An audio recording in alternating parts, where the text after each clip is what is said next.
Recap. Embarrassing effort sees Bruins fall 2-1 in Game 6.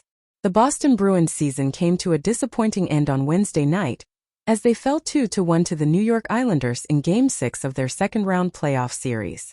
The loss was a tough pill to swallow for the Bruins and their fans, as they were unable to force a Game 7 and advance to the next round. The Bruins came into Game 6 with a 3-2 series lead and a chance to close out the Islanders on home ice. However, they were unable to capitalize on their home ice advantage and put forth a lackluster effort that ultimately led to their downfall. From the opening puck drop, it was clear that the Bruins were not playing up to their usual standards. They looked slow and lethargic, struggling to generate any sustained offensive pressure against the Islanders' stingy defense. The Islanders, on the other hand, came out firing on all cylinders and took control of the game early on.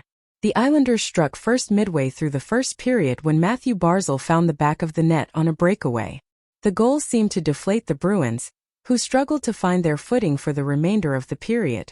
The Islanders continued to apply pressure, and were rewarded with a power play goal from Jordan Eberle late in the second period, giving them a 2-0 lead heading into the final frame. The Bruins finally found some life in the third period, and were able to cut the Islanders' lead in half when David Pastrnak scored on the power play. However, despite a late surge and some quality scoring chances, the Bruins were unable to find the equalizer and ultimately fell short. The loss was a bitter pill to swallow for the Bruins, who had high hopes of making a deep playoff run this season. They had battled through injuries and adversity all season long and had shown flashes of brilliance in the playoffs, but ultimately fell short when it mattered most. One of the biggest disappointments for the Bruins in Game 6 was their inability to capitalize on their power play opportunities. They went 1-for-5 on the power play and struggled to generate quality scoring chances with the man advantage.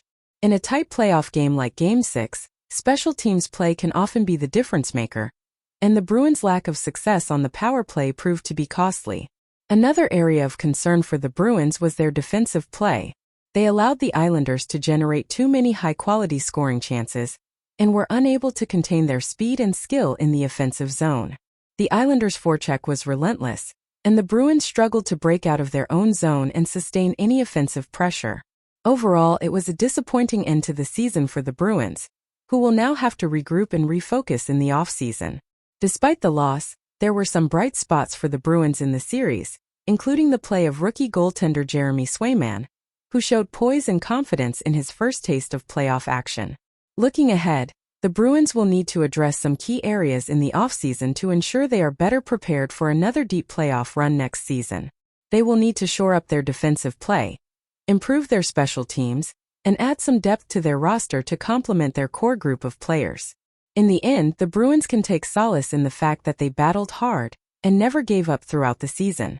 They showed resilience and determination in the face of adversity, and while they fell short in Game 6, they can hold their heads high knowing they gave it their all. As the Bruins head into the offseason, they will undoubtedly be motivated to come back stronger and more determined next season. They have a talented core group of players and a passionate fan base that will be behind them every step of the way. While the loss in Game 6 was a bitter pill to swallow, it will only serve as motivation for the Bruins to come back stronger and more determined next season.